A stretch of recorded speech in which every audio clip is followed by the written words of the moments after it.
Assalamu alaikum everyone. Jazakallah for joining today. Inshallah, we are going to have a session on productivity and time management for researcher, and I'm sure this is going to be useful for professionals and students as well. Today we have with us Dr. Shihab Khan. He's working as a research fellow at Monash University in Australia. He holds a joint PhD from Monash University and IIT Bombay. He has graduated with distinction in both his master's and bachelor's degrees. He's also an alumnus of NIT Warangal and Central Nates, France. I hope I'm not butchering the name. Uh, he has authored many scientific papers on probabilistic structural engineering in world-reputed journals and presented his research work in many international conferences. He has also provided many engineering solutions to major industrial clients in Australia and India. Apart from his research, he's passionate about football, technology, theology, and finance. He regularly advocates for democratization of knowledge. He volunteers for rights causes and educational upliftment projects. Jazakallah khair, Shia for joining today. Yeah, over to you. Thanks. Jazakallah khair. Assalamu alaikum wa rahmatullahi wa barakatuh. Thank you very much, Imran Bhai, for the really elaborate introduction. Subhanallah wa bihamdihi. I'm also a part of Kalam Youth Collective, the collective that is hosting this event.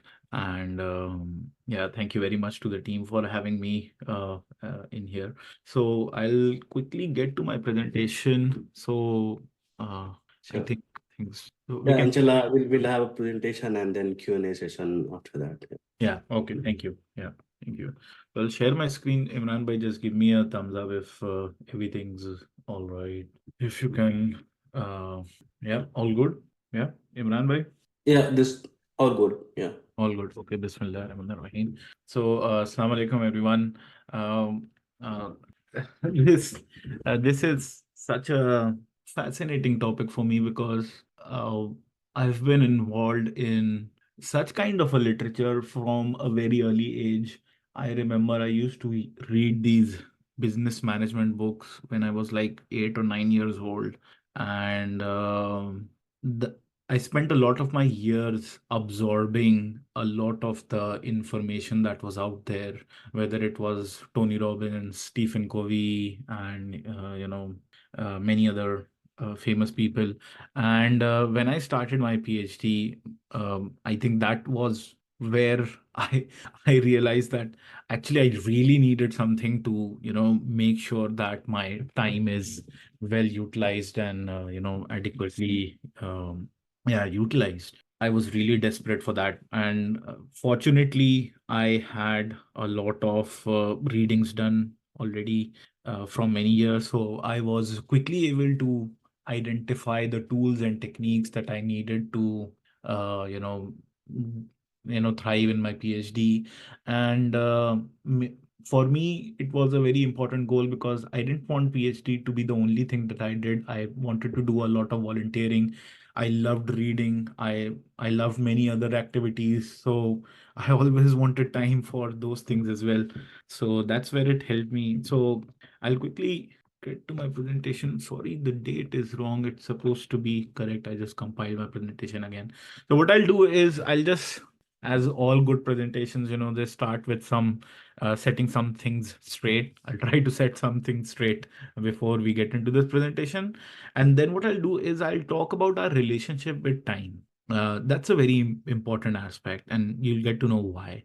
And once we've established that, we can establish some basic rules about productivity. And once we've gotten through those basic guiding fundamental principles, then I'll show you some of the productivity systems that I use actually for my own productivity system. Just give me a second. Yeah, yeah. Sorry, there's a lot of glare on my glasses, but yeah, I can see without my glasses as well. So yeah, so let's set some things straight.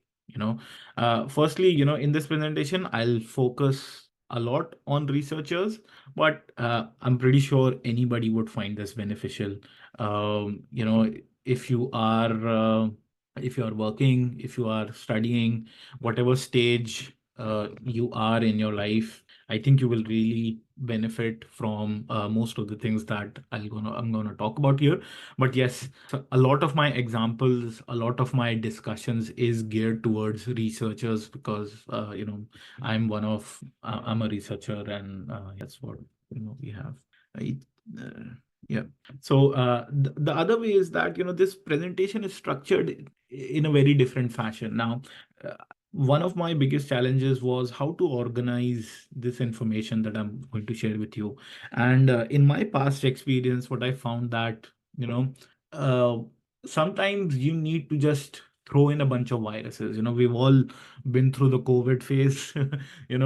We're pretty scared of viruses, but they're very fascinating creatures, viruses. The thing about viruses is that they can lie dormant in our bodies forever and ever, until something happens, and then they start that triggers them, and then they start becoming active and so on.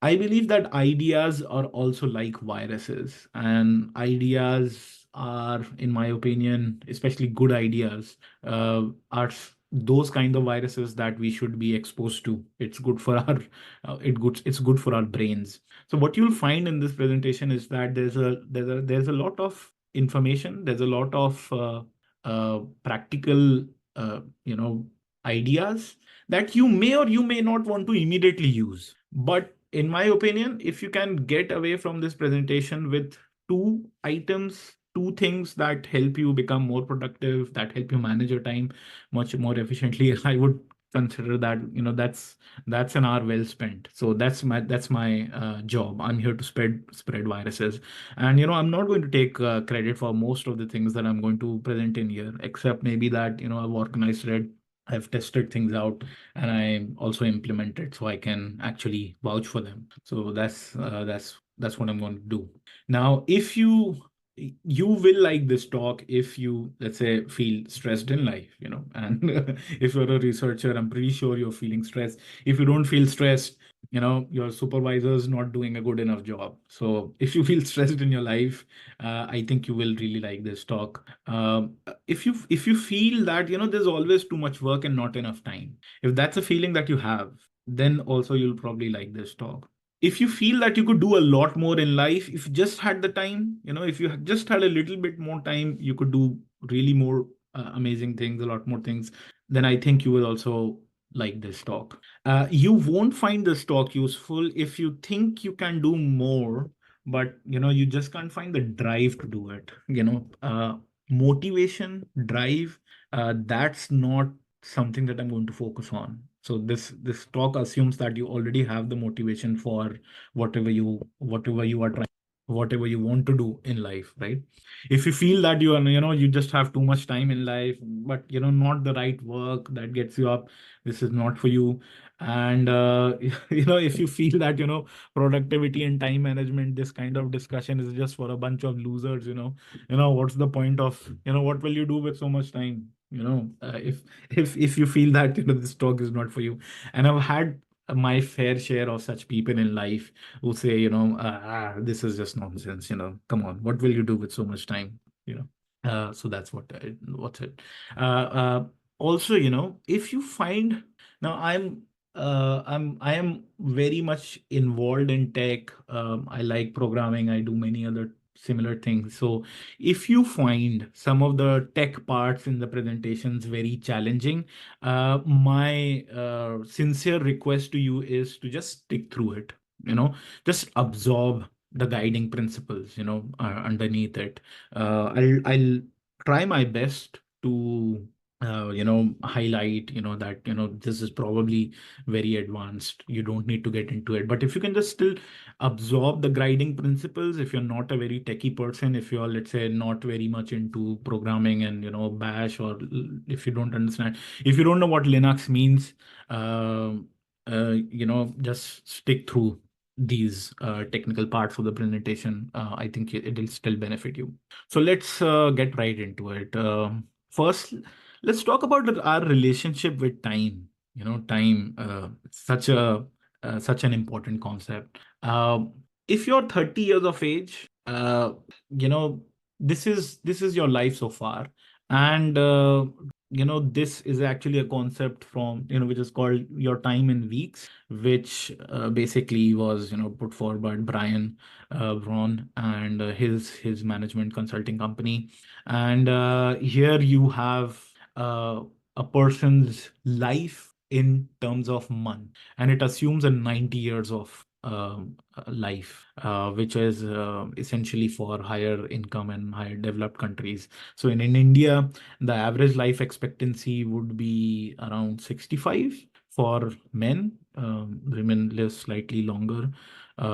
So on an average, you can think of it like, anything that is below this one third of it actually doesn't really exist for India.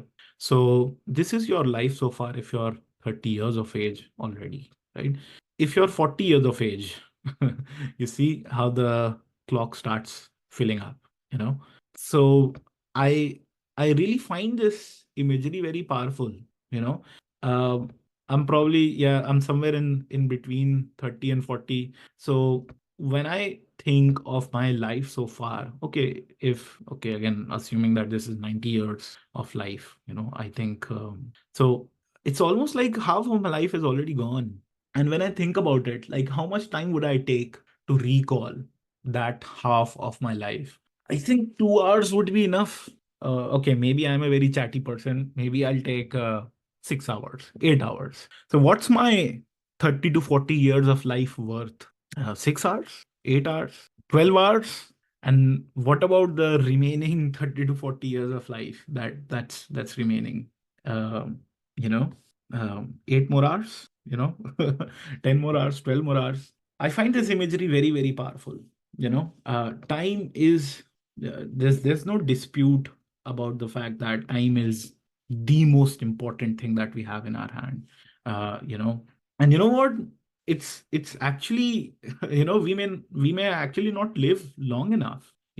So if you look at this diagram, let me zoom in a bit. Some of the most so this is the same diagram but in weeks, right? So it's a little more discretized. Many people, many famous people actually never ended up living so long. you know Martin Luther King was assassinated around 40 years of age. Elvis, JFK around 45. Hitler 55. So Steve Jobs, Michael Jackson, they never got to live that long anyway. So I find this thing very, very powerful. What does this tell us? To me, this tells me that actually, it's really worth taking the time to think about where we are spending our time. And time is the single most important non-renewable resources at our disposal. It's non-renewable. Once it's gone, it's gone. So if there's anything that we should be very particular about, is actually time, how we spend it, how we utilize it. And theoretically, on paper, every single being has the same equal 24 hours.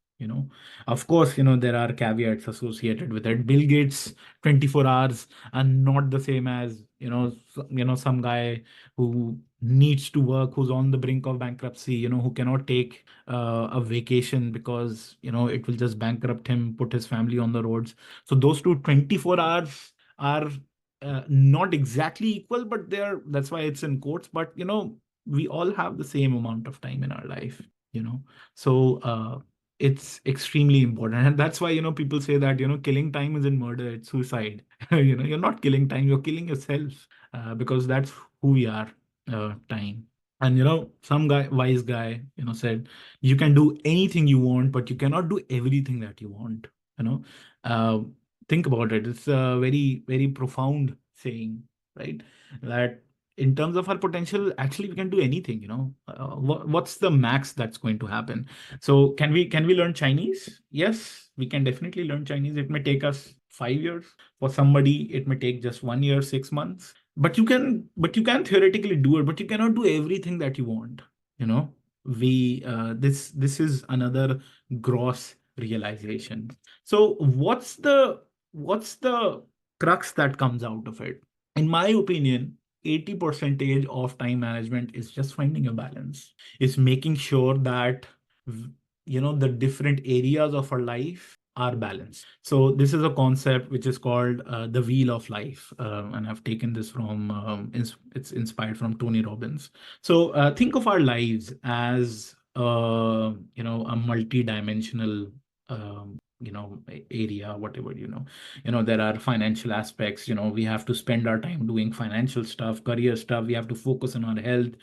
We spend a lot of our time on education, and we want some personal growth. We want to have a good time also. We want to spend some time with our family. We want time for our friends. We also want to maybe contribute something before we leave this world. And try to rate yourself from 0 to 5 in each of those criteria, right?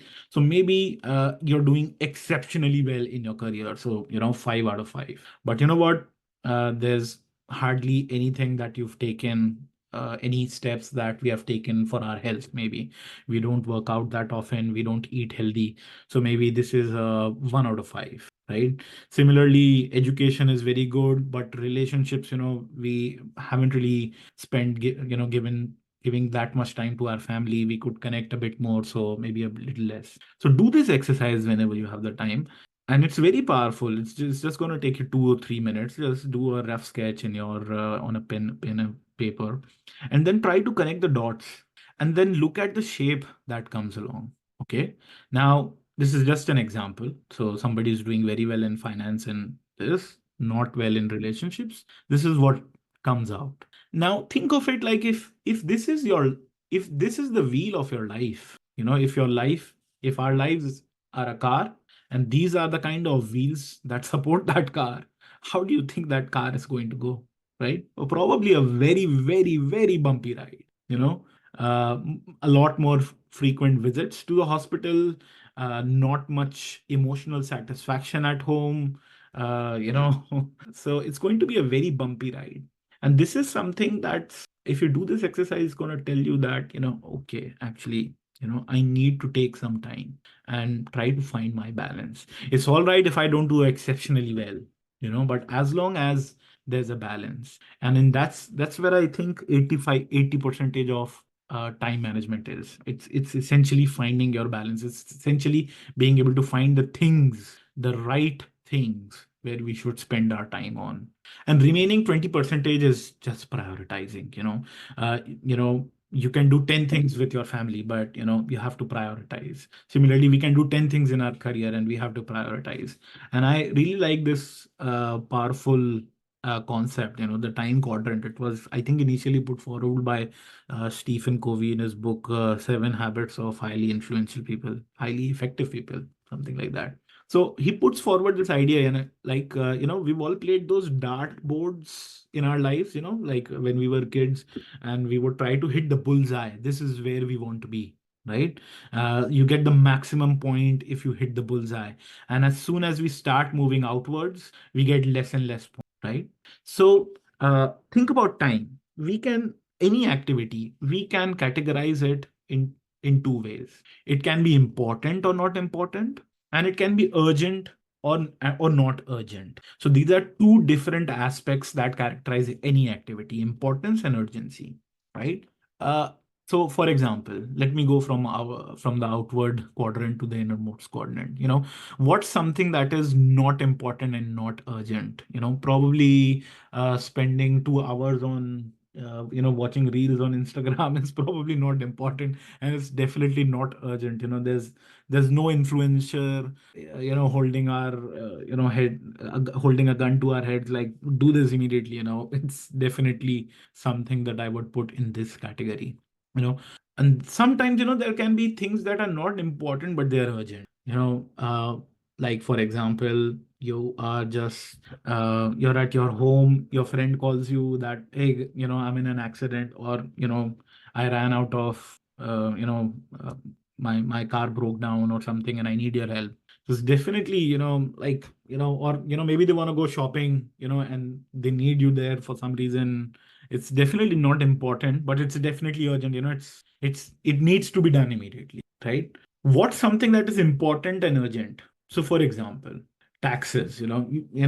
You have to do your taxes. And the end of financial year is coming up.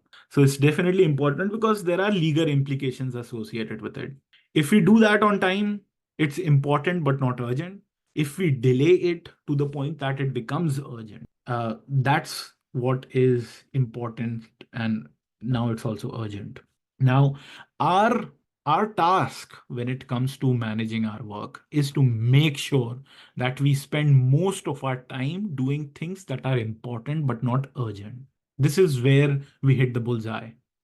For example, if you're if you're drafting an application for funding, let's say as a researcher, or like your basic research work. If you're a PhD student, you want to do some PhD related work, that's definitely important, but it may not be urgent. Your meetings maybe 2 weeks from now, your supervisor meeting, or you only have annual reviews, and you've just finished your one review, so it's definitely something that's like 12 months further down the line.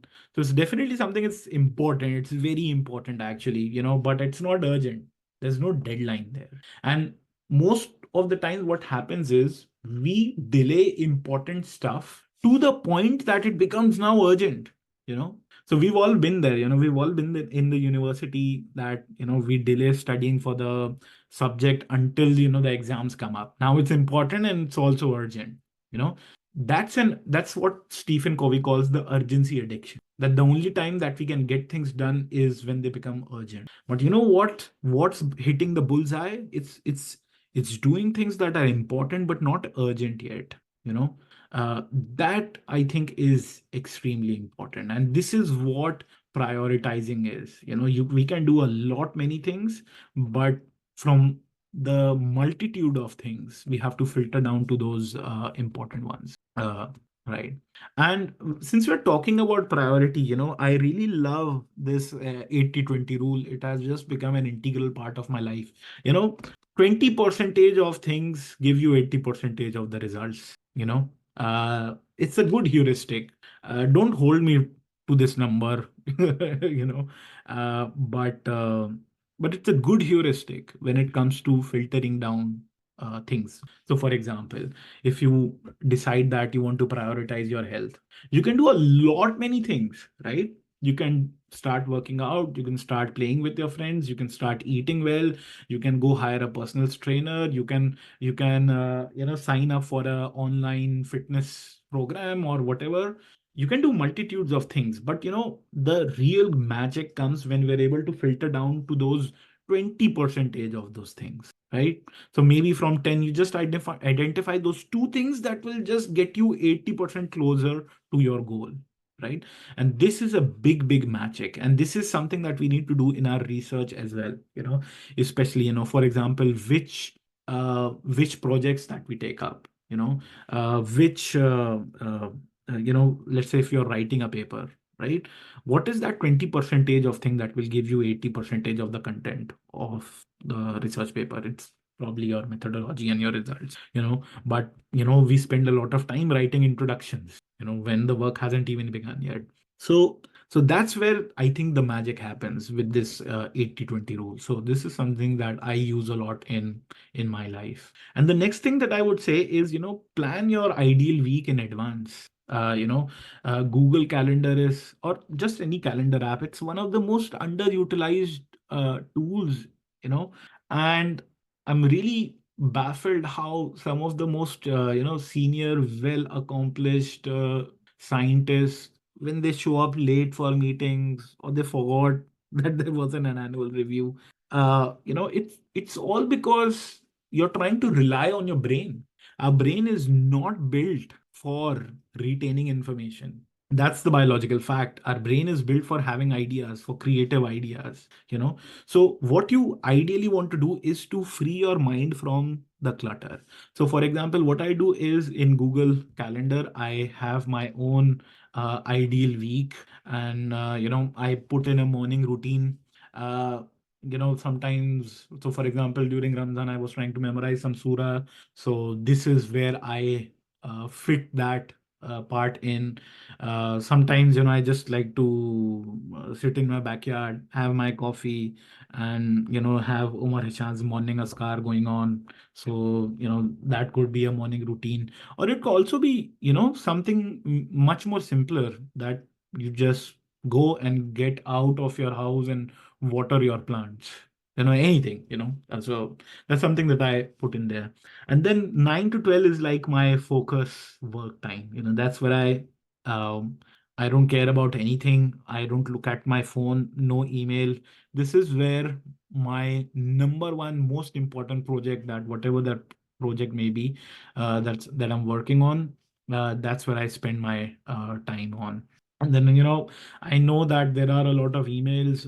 So I teach here as well. So there are a lot of student emails that I need to get to, and many other, email is a big, it's a big time consumer in our lives. So I've allocated that for that as well.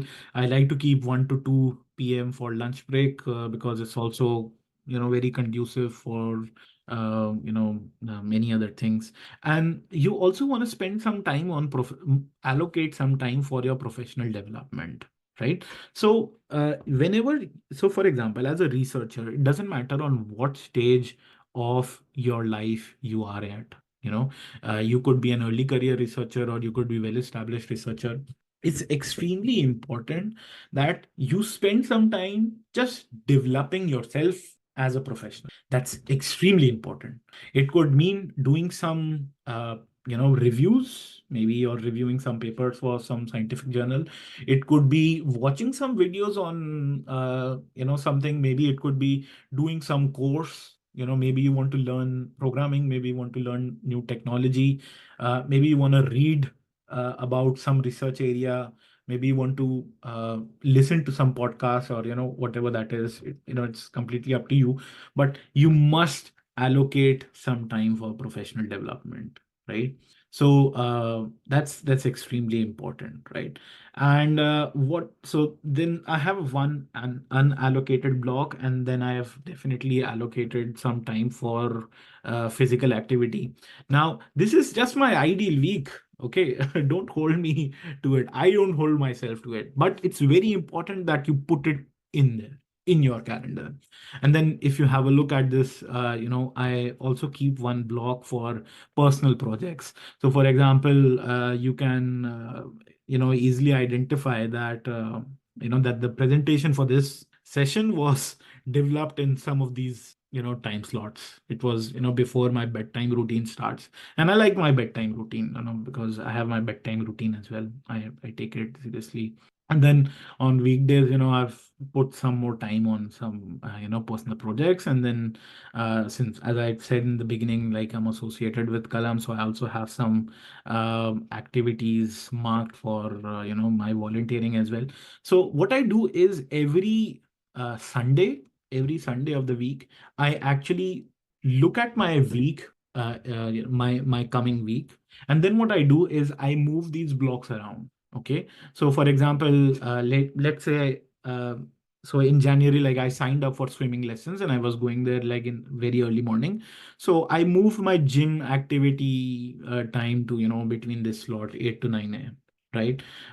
Maybe you realize that, you don't want to do any professional development stuff because there's a very important project. So you want to allocate some focus work here as well. So that's where I do all the tweaking, right? So this is just an ideal week, and I've marked it. Uh, and yeah, so that's what I essentially do. And to be we also need to be realistic. Like, do I go to gym 5 times a week? Of course not. My average is 2 times a week. I do some physical activity, maybe it's playing basketball or something, and I'm very happy with it. But you know what? If I don't allocate the time for that activity in advance, I'm never gonna take the action. And that's probably true for a lot of the people. So do make sure that you plan your ideal week in advance. It's extremely important. Use your Google Calendar. Free your brain from all the clutter.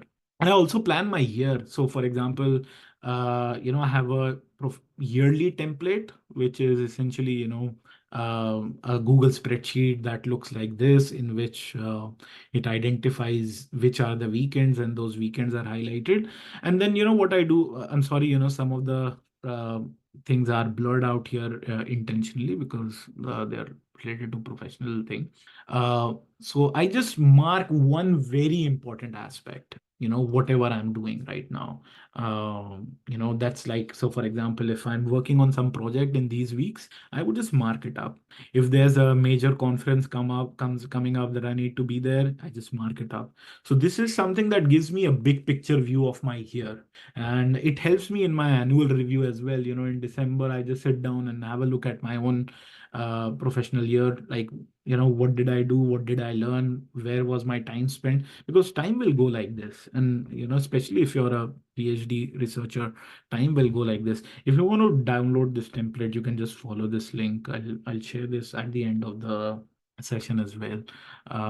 Yeah, so that's just pretty basic. So plan your big picture year as well. Now let's talk about productivity, right? So what I initially talked about are some, fundamental principles related to time. Time is extremely important.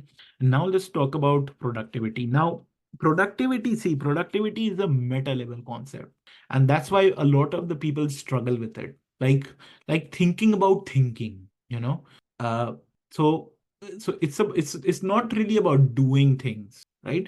It's about how to do doing things. So that's why a lot of the people struggle with it. And there are some personalities, when you give them a task, they are like immediately into, like, let me do this. Oh, I'll take action and I'll do this. It's good to some extent, but you know, if especially if you're into research or any kind of an advanced work, you probably have the mental capacity to take a step back and think about it. Like, okay, now how should this be done? What's the right way of doing it? That's extremely important. So I have a few guiding principles that guide me in being more productive. So I'm going to share them here, and then I'll talk about my own productivity system. One of the first things is, you cannot progress if you can't measure it. See, you want to make progress in your professional life, you want to make progress in your projects, you want to make progress in any volunteering work that you're doing, you want to make progress in your health. If you can't measure it, you will never improve. You can't progress. So the solution that comes down is track every goddamn thing. Track everything. And when I say everything, I mean seriously everything. You track your time, track your projects, any papers that you're working on, track your ideas, right? Track your to-dos, any diaries that you want to write down, your reflections, any talks that you're attending or creating, any presentations that you're making. Track every goddamn thing that you can think of. This is extremely important, and I'll show you the kind of systems that you can use to track your own work, right? But this is a absolutely fundamental principle. So we talked about planning our week in advance. That's us trying to track our time, right? Where is our time going, right? So that's extremely important. And the second most important principle for me in my life has been, knowledge is powerful only when organized. And I really like this metaphor that I picked up from this brilliant book by Dr. Barbara Oakley, I think that's her name. A Mind for Numbers. And this is a metaphor of a brick wall. Immediately you can you can identify which is the brick wall that you can trust, that will actually weather you from the storm. And it's probably one on the left, not this one.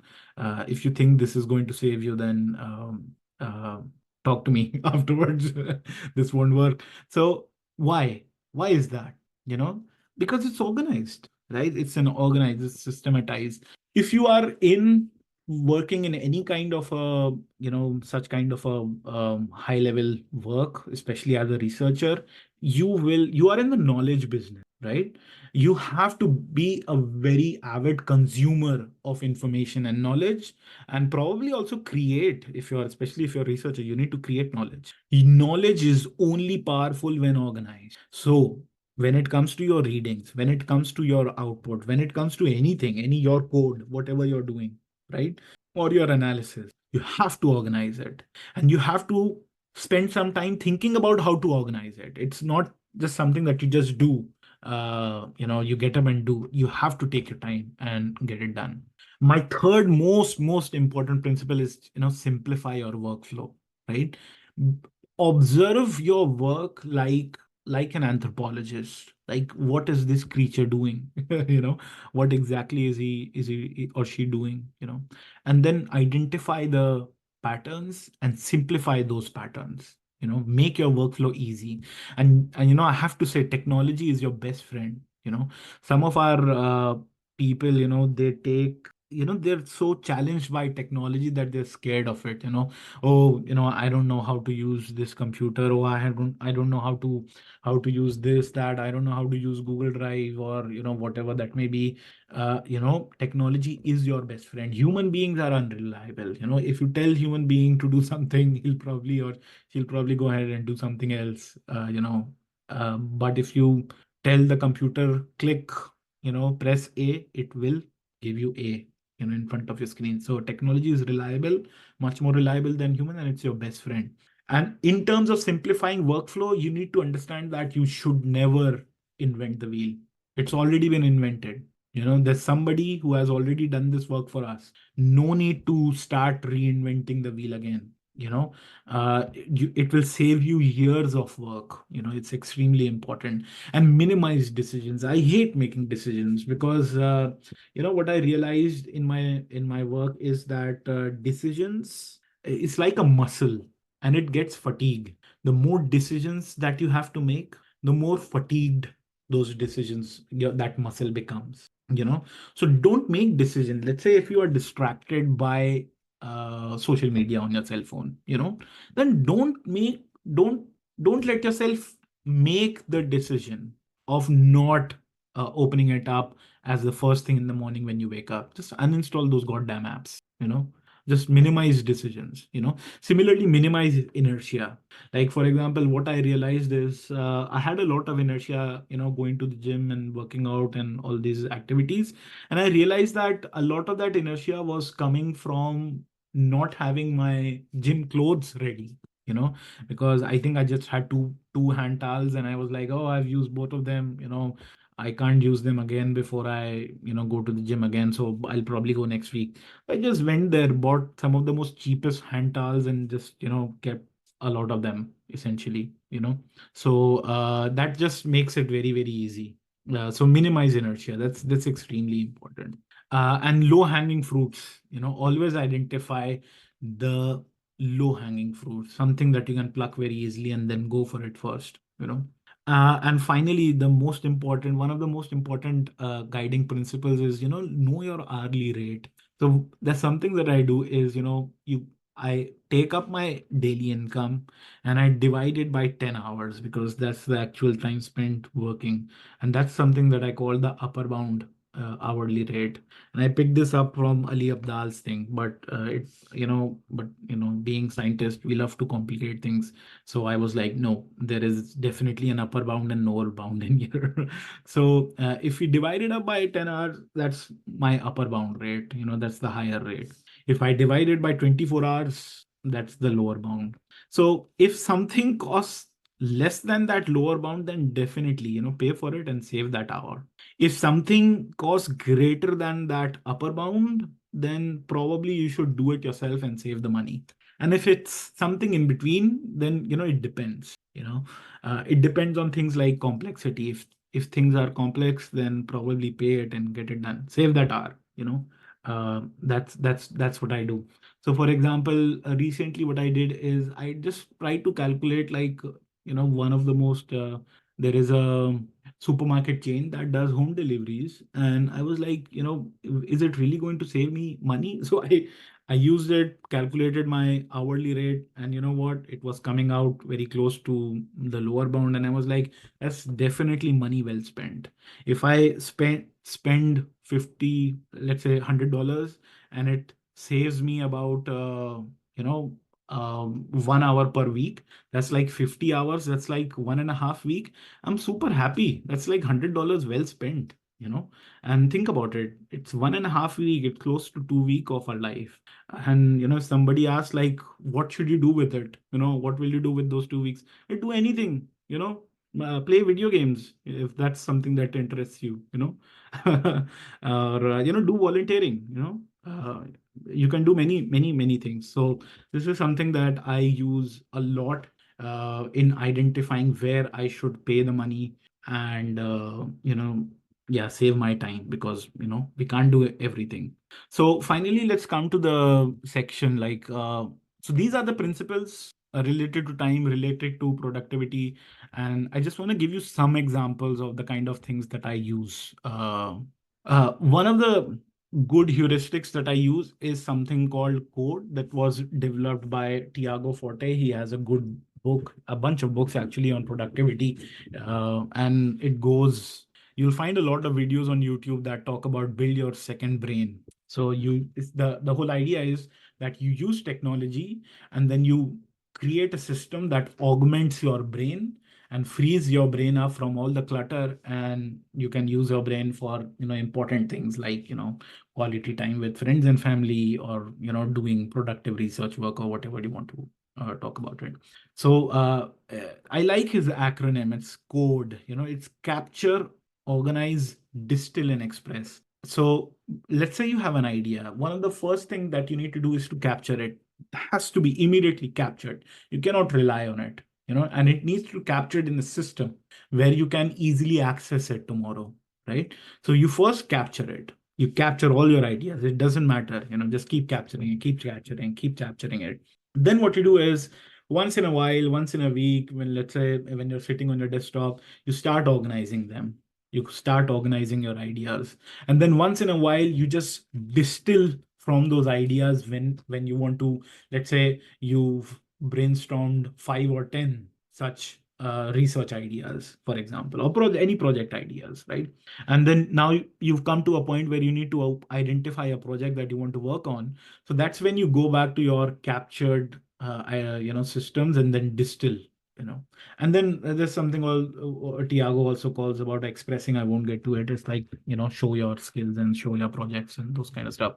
But I focus on capture and organizing. I spend a lot of my energies in capturing the ideas, the yeah, the ideas that I come across, either in my brain or somewhere else, maybe on YouTube, maybe through a scientific conference, maybe while reading a book. And I do that. And I like to keep my systems very simple. So in my cell phone, I have uh, a plugin, a Google Keep plugin, which is essentially like this. So it's just a very small widget. And whenever I have any idea, I just click plus. And once I click plus, then what happens is, it immediately pops up this note, and then I type my note. If it's an image, I put in that image. If it's something that I am speaking, if it's an audio, it can also capture that as well. And then I put a hash key, and it immediately gives me a bunch of labels that I have created. And if you look at this, number one, so I've created a label that begins with number one, so that it's on the top of the list, and I call it quick capture. So once I've captured a bunch of these, let's say, most recently I had, captured a bunch of different ideas. I go to Google Keep, and then I just click on that label, quick capture, and then I look at them. If I want to discard something, so I discard it. So I was recently I'm very interested in learning about investing in cryptocurrencies. So I just came across a video, and I just captured it. This is something that I'll organize it. And this is my organizing part. I am a developer at a Python open source software, so I had some ideas related to that, so I just captured it. And what I'm going to do is, when I'm organizing, I will put it in my PyStar development to do system. And that's something that I'm going to show you as well. One of the things that I was capturing when I was a PhD student is, what was I doing in my day. So I realized that it happens a lot. In any long-term project, it's not really about a PhDs or any research project, any long-term project, is that you start it, you keep doing it, you're working, and then after a few months, when you look back, you're like, God, so many months have gone. What happened? Where did my time go? And you kind of curse yourself that did I waste all this time? What was I doing? And especially if you have somebody who you're accountable to, like your supervisor or maybe your boss, and they come up with a question like, what exactly were you doing? And you don't have a good answer for it. It's really embarrassing. And the reality is that you were working, so I started doing it in my PhD. I started writing what was the thing that I did exactly, on that day.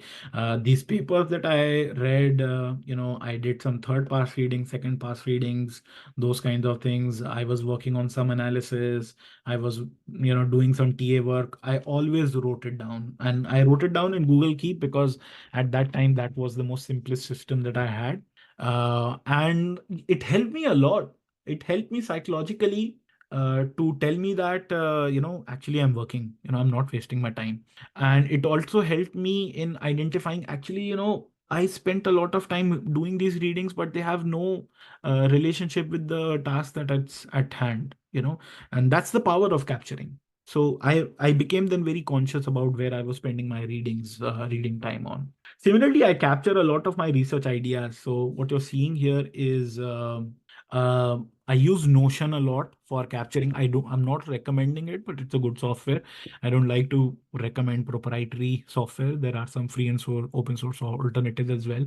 So I have so these are like my research ideas that I captured, and uh, it's elaborate. Each idea is a template in itself, and this is the part where I would say that don't feel intimidated if you find this very technologically challenging.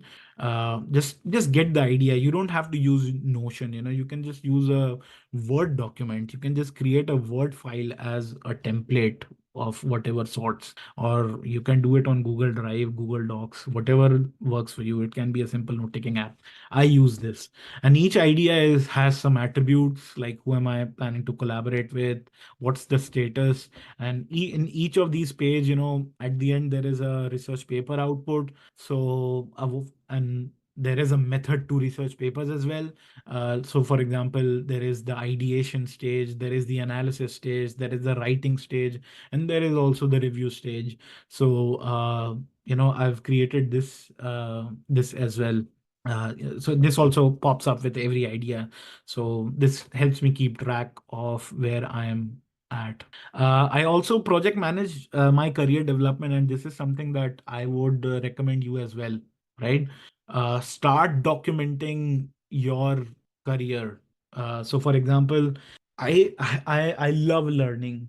I love learning, but you know what? I don't have the time for it. So, you have to prioritize. So, I have my database in Notion again as well. You can just use a simple spreadsheet in which I keep track of these different projects, courses that I can do, some YouTube series that I can watch, and I just keep them and see. There's a lot of information. There are a lot of uh, projects which are not started.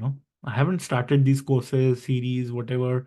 Some of them are like completed. Some of them are on YouTube, some are on Udemy, but it just helps you keep a track of where you're at. And then when I find some time in my professional development phase that I marked in my calendar, I identify it, and that's the one thing that I'm going to work on.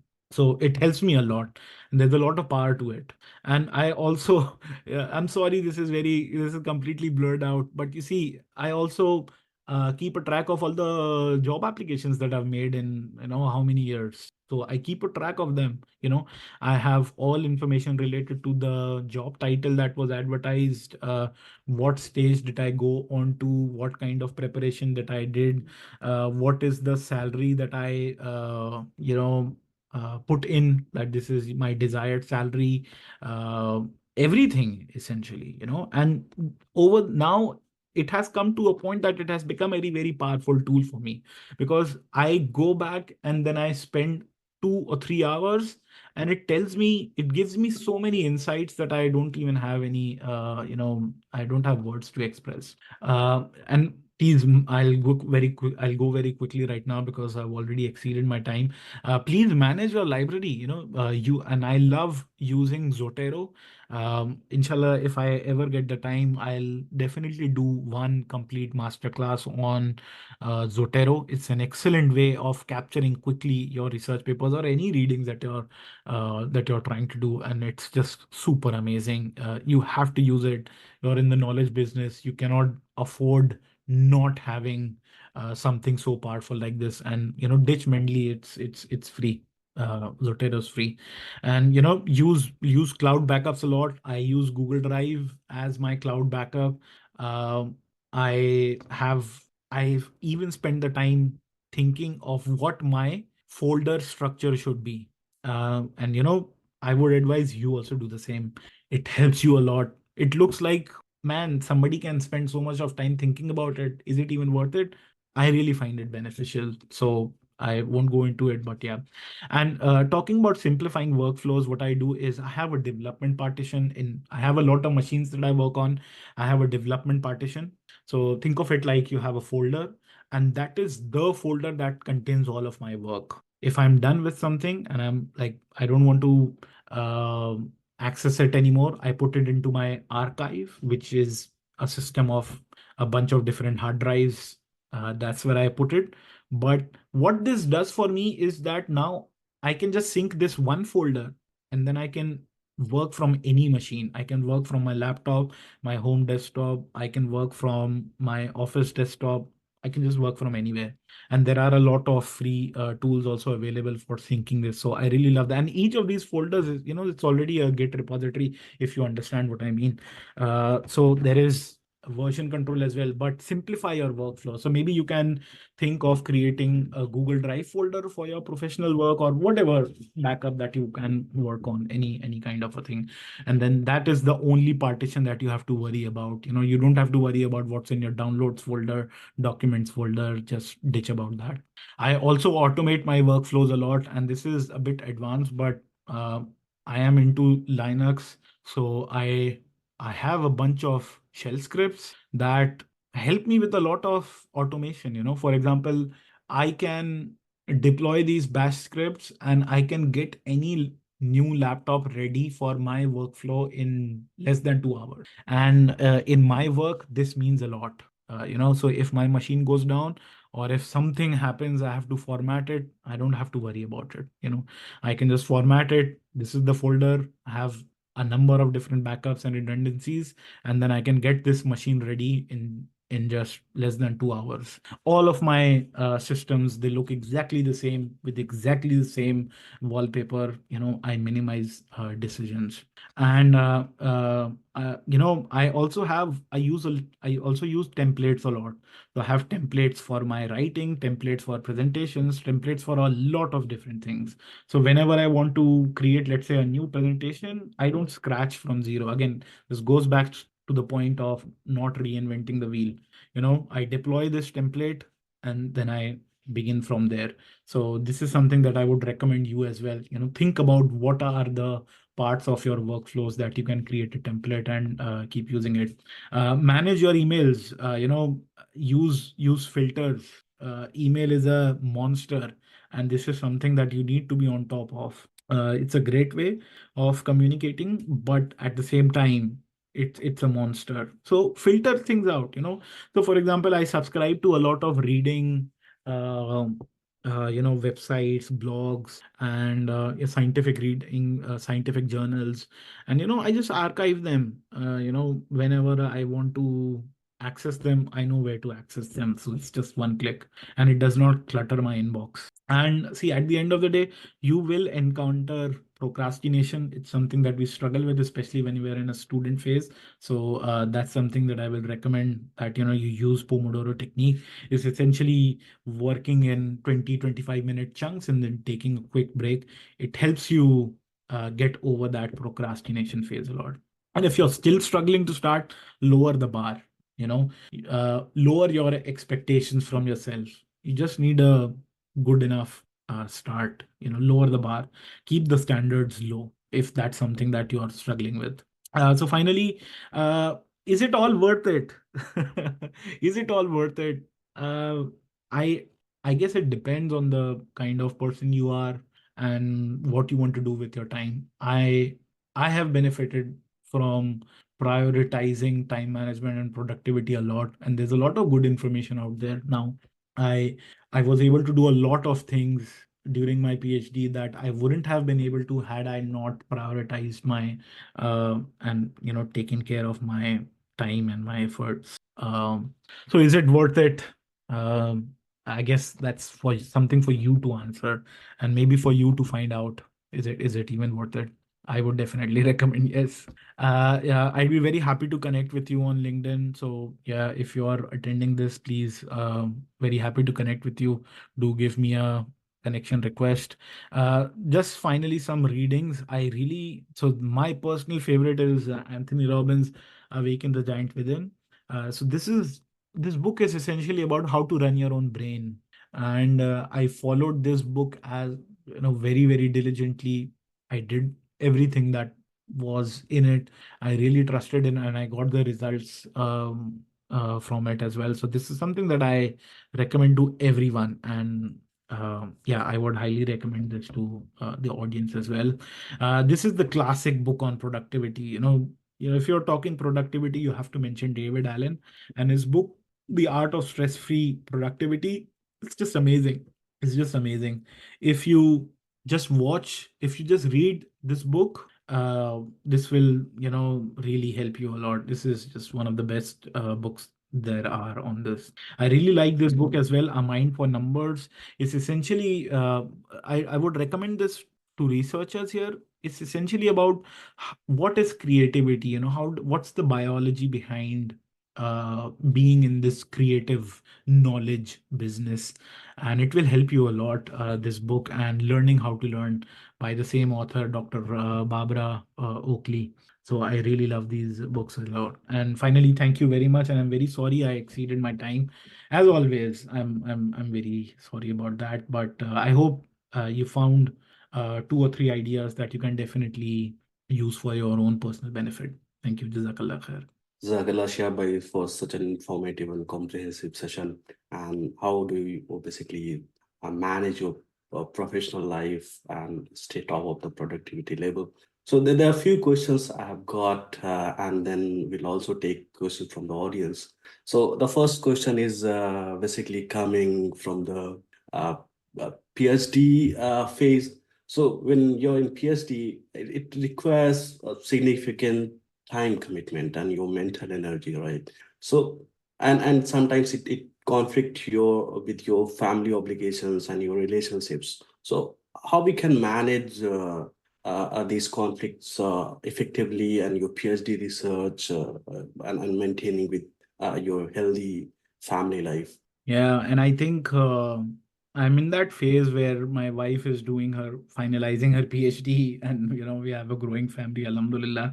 So I think this is especially a struggle for women, because especially in India, we don't have the systems built in to support women who are mothers and also trying to do many many many different things.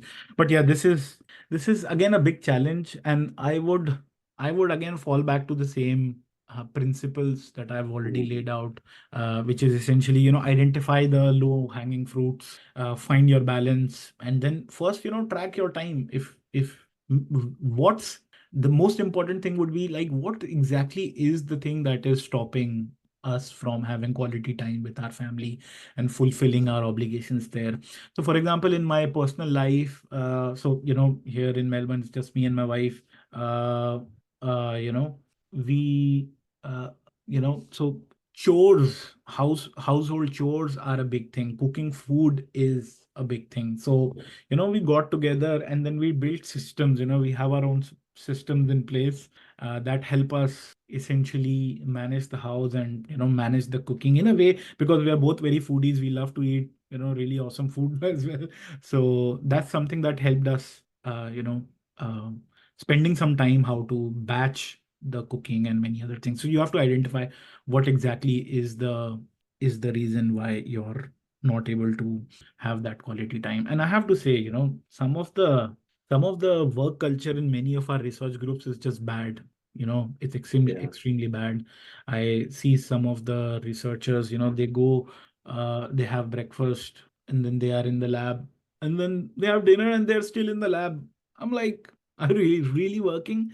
And when you look at it, they're not really working. They have their fancy headphones. Some of them have, Steam installed on their office desktops, and then they are playing there. Right. So Yeah, yeah. I've seen in many IITs like researchers, they just go there and stay overnight. I don't know how productive that is, but I can relate to that. Yeah. Uh, there's another question again related to the PhD research. Sometimes we work in a group, right? And your research depends on the work of some other colleague. You're waiting for some data, and you have to basically uh, somehow maintain a productive research day. So how we can how we can basically what are the different strategies that we can use and keep also productive in such an environment? Yeah, this is such a big challenge, and see, this requires different skill sets. It's not just about, so holding yourself accountable is one thing. Mhm. Right. Holding Okay. others accountable is again another thing. Now, it requires a lot of different skills. It requires good communication skills. Of course, it requires time management, those skills.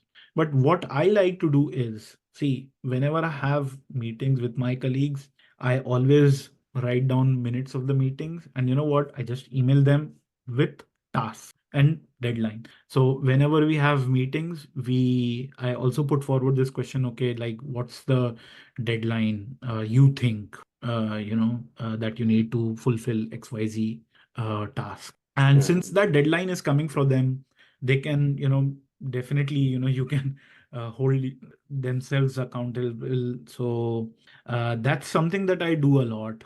And I do it on myself as well. Whenever I'm like on any project, I say very clearly that I'll take 2 to 3 weeks on this. And I say it very clearly. So once you have that, so if you can build such kind of a system Right. of accountability, of tracking things down, it will help you. Yeah. Okay, all right. Yeah, thank you. Uh, another pattern what I've noticed is that in research labs, most of the people they work overtime overnight and they compromise with their sleep, right? And given the critical role of sleep in your cognitive functions and overall well-being, how important it is to maintain your sleep cycle and how it impacts your productivity level. Yeah, can you throw some lights on it? I actually, so when I was doing this learner's license exam here in Melbourne, they talked about the effects of sleep deprivation, obviously in a driving context. And, it's very fascinating. I forgot exactly how many number of hours, but if you're sleep deprived by 1 or 2 hours, or, even slightly more, 3 hours, the effect that it has on our cognitive functions is the same as, the impermissible level of alcohol in our bloodstream for driving. I think it's around 0.05 or something. So sleep is definitely it's see, that's why I recommended that book, Dr. Barbara Oakley. When I first read it, that's when I realized ki, okay, this is such an important aspect. And I remembered because when I was doing my master's, I was really stuck in this research project, and I used to get these ideas when I would wake up from sleep. And really find it never happened to me again, but it only happened when I was doing that masters, and I had to write them down from in between my sleep. But later on, I realized why. Because of the back end brain functions that happen during sleep. So what I personally did is I just got a fitness tracker, a basic one, and I started tracking my sleep. So uh, in Fitbit, it gives me a sleep score, and Right. it tells me when I had a restful sleep, and I can also correlate it. So I kind of realized like one of the best things that you can do to have good sleep, first of all, is to prioritize it. Prioritize your sleep. There has to be a routine. We are creatures of routine. But one of the best things that you can do to have a good night's sleep is to make sure that you eat at least 4 hours before you actually go to bed. So have dinner early. And I noticed that whenever I have my dinner early, my sleep score is, through the roof whenever I wake up the next day, and my sleep is actually very restful. Yeah, that is very similar what I have noticed when I'm sleeping for 7 to 8 hours and have some deep sleep, then I'm more productive compared to when I'm having 3 or 4 hours sleep in my work. Jazakallah. Uh, this another very important thing I want to talk about is basically distractions, right? So it's a very common challenge in maintaining focus, and there are lots of distraction. We have social media, we have all those notifications from WhatsApp, Facebook, Instagram. So how we can minimize these distractions and stay productive in our work. Yeah, so there are many apps for this as well that help you. So for I think there is a very good app which is called 1 Second or something like that. So whenever you open any of these apps, it blocks opening it, and a pop-up comes up which says, hold on, take a deep breath for 1 second. And then it says, you really want to open this. So that 1 second gap, it's very critical. I didn't use that app, but I was just watching this, and it's I think it's very useful. It makes you more mindful about how we are using our cell phones. What helped me personally is making sure none of my applications have no notification access. So I don't get notification, and as a consequence, I have a lot of people, unhappy people. you know, like, okay, you Right. didn't reply to my message on WhatsApp, which I shared in some group, in some context. You did not give a haha reaction to it, but I'm happy with it. I don't mind. So I don't get any notification. I don't give them notification permissions. I don't give them a lot. So I think that is again one of those low hanging fruits that you can implement from today, and that will give you some results. Right. Okay, Zakallah. I think there's a similar app for Android. It's called Forest. I used during my PhD. So you can just block a time and you won't get any notification if anyone is looking for that. Yeah. Jazakallah. Uh, okay, there's another question about the sources, right? Sources in the sense of from where we should get these informations. So the large amount of material and online, and the a number of productivity gurus on YouTube, right? So it can be a bit challenging what content we should observe and what we should avoid. So can you recommend some specific names or websites or platforms that our audience can use to learn more about productivity and time management? Yeah, so definitely the books that I recommended, and that book by David Allen, it's the gold standard. Definitely go for that. The Art of Stress-Free Productivity. But see, my what I do is that for me, YouTube especially, it's an ecosystem where I want people to bring. I said in the beginning of the presentation that ideas are like viruses. Mm. When I go to YouTube, my objective is to get myself exposed to the kind of virus that I want to be exposed to. So Right, what happens is, so that's the kind of people that I prioritize, who can give me the latest number one thing, right? The latest virus that is going out in the market. right, Yeah, right. maybe I can decide. Maybe I want to spend more time with that virus and cultivate that virus inside me. So, one of the guys that I follow a lot for many years, we've talked about it, is like Ali Abdal.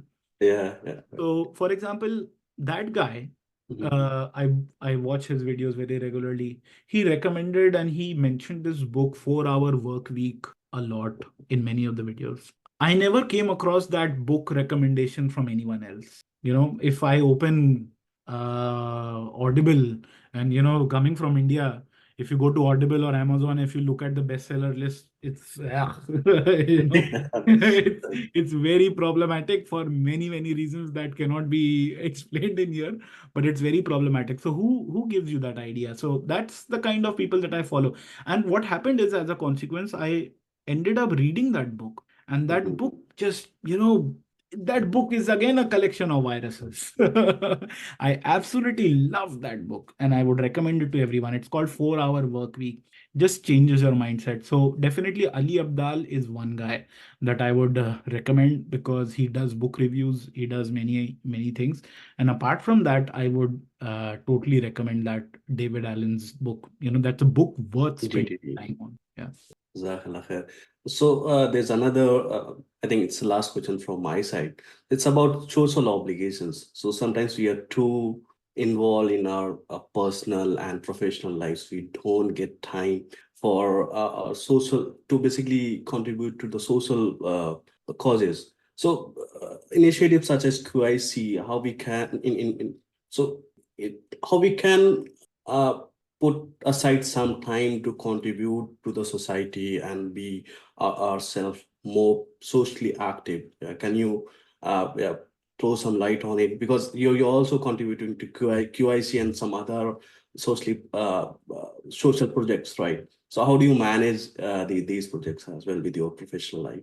Yeah, it's a challenge, especially for people who have young and growing families. It's a challenge. See, what having a baby taught me, most importantly, is that I cannot have my work spill from the established 9 to 5. Now, there could I could do two things. I could work less, which may not be an option for a lot of the people. That if you work less, Right. it creates another issue. You can change jobs where you have less work, but that could also mean that you have less pay. Or I could be really productive with my time.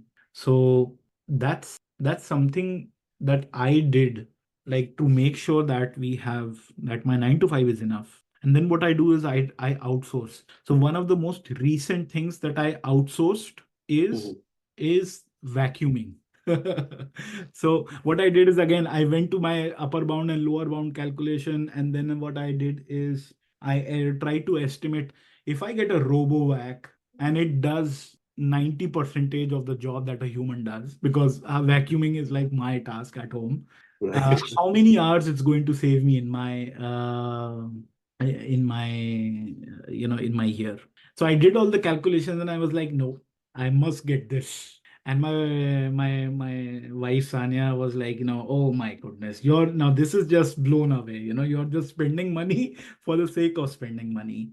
Right. And you know what? She has been the most happiest person since getting that robo back. I did all this calculation. And you know what did I Mhm. tell her as well? That, we are saving this time for what?